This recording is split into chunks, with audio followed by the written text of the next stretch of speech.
EVM हटाओ देश बचाओ को लेकर आज जंतर मंतर पर धरना दिया जा रहा है कि ईवीएम देश से हटाया जाए और बैलेट पेपर से चुनाव हो। आइए बात करते हैं क्या है पूरी बात। आपका नाम क्या और कहाँ से हैं? मुझे संत युवराज कहते हैं। मैं राष्ट्रीय अध्यक्ष भारतीय जनजागृति पार्टी और मथुरा से आया हूं और इस समय जंतर मंतर दिल्ली में हूं। और आपकी पूरी मांग क्या है? मांग हमारी है ईवीएम मशीन को हटाया जाए और बैलेट पेपर से चुनाव कराया जाए।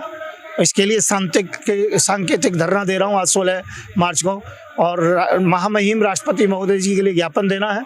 और यदि ये नहीं हटाई जाती है या हमें कोई आश्वासन नहीं दिया जाता 28 मार्च तक, तो 31 मार्च को हम बहुत बड़ा आंदोलन करने जा रहे हैं, राष्ट्रव्यापी आंदोलन करने जा रहे हैं। आज तो हम केवल सांकेतिक धरना है, शांति से बैठ करके केवल इस बात को समझाने के लिए आए हैं कि हम ईवीएम मशीन को हटाना चाहते हैं, बैलेट पेपर से चुनाव कराना चाहते हैं। बैलेट पेपर से चुनाव होगा तो उसमें भी घोटाला हो जाते हैं। देखिए घोटाला होते हैं पर इतने घोटाले नहीं होते, ये तो 1 सेकंड का मामला होता है और इतना घोटाला होता है कि वोट किसी को भी डाले पर जाता है एक ही जो कि प्रत्याशी पर है। और कई प्रकार की ऐसी प्रक्रिया है जो प्रत्याशी बोला कि किसी पार्टी पे जाएगा। हाँ, पार्टी को प्रत्याशी चाहे निर्दलीय प्रत्याशी बोले जाते हैं और बाकी जो पार्टी बोली जाती हैं, तो जिसे किसी को भी वोट दिया जाए परंतु एक जगह पर वोट जाता है। इस प्रकार की इसमें सिस्टम बनाए जा सकते हैं। 10 वोट डालेंगे तो 2 वोट औरों पर जाएं जिससे कि ईवीएम पर कोई जो कि उंगली ना उठा सके और 8 वोट उसी पार्टी को जाएं जिसमें जो कि सेटिंग किया गया है। तो इस पर हमारी विश्वसनीयता बिल्कुल समाप्त हो गई है। लोगों की वीडियो देखी है, अधिकारियों की वीडियो जो सोशल मीडिया पर वायरल हो रही है, जगह जगह मशीन जो कि दिखाई जाती थी, हैंग करने का जो तरीका भी दिखाया जा रहा है। इसीलिए इसे हटाया जाए और जो कि बैलेट पेपर पर चुनाव कराया जाए। कहीं ना कहीं आपको देखा जाए, आप जो बात बोल रहे हैं वो बीजेपी पे तंज कस रहे हैं कि बीजेपी का अगर 8 वोट जा रहा है तो जो सत्ता पे है उसी को जा रहा है। नहीं, अब इसमें मेरे जो कि लगभग 82 जो प्रत्याशी मेरे खड़े हुए और परिवार में ही 450 वोट है और उसके गाँव से 1700 वोट पड़ी, पूरी जो कि 2800 वोट पड़ी है, 1700 उसकी वोट पड़ी है और उसमें से केवल 65 वोट दिखाई जा रही हैं। इसका क्या मान सकते हैं हम? मैं ये कहना चाहता हूं जिन लोगों को छोटे छोटे चुनावों में कई हजार वोट मिली हैं और इसमें केवल दिखाई जा रही है 100 वोट भी पूरा नहीं कर पा रहे हैं, तो मैं ये कहना चाहता हूँ ईवीएम मशीन में बहुत बड़ा घोटाला है।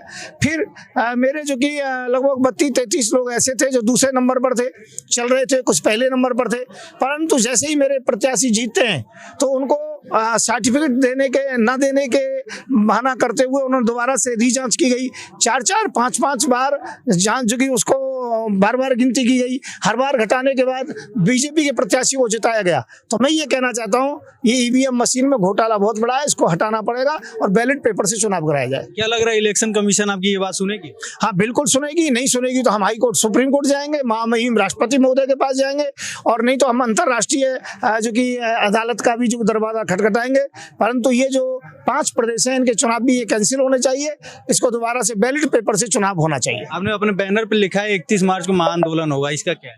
इसका एक 28 तारीख तक का हम मान रहे हैं कि भाई 28 तारीख तक आप हमारी मांग को हमें लिख करके दीजिए। हाँ, इस पर संशोधन किया जा रहा है या इस पर जो कि विधेयक पास कराया जा रहा है तो हम ठीक है, नहीं तो 31 तारीख से राष्ट्रव्यापी हमारे आंदोलन की तैयारी है।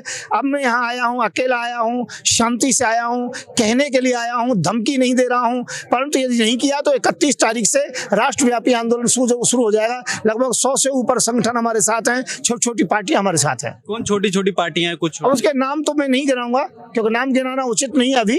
28 तक इस बात से मैं नहीं बोलूंगा। हाँ, 31 तारीख से हम खुद बोलना शुरू करेंगे। साथ कोई विपक्ष पार्टी का नेता भी है? सब कुछ है। मैं कह रहा हूँ जो पक्ष से अलग हैं, विपक्ष में हैं, वो सभी लोग हमारे साथ हैं। बहुजन पार्टी को छोड़ करके बहुजन समाज पार्टी हमारे साथ नहीं है, बाकी और जितनी भी पार्टियां वो सब हमारे साथ में है।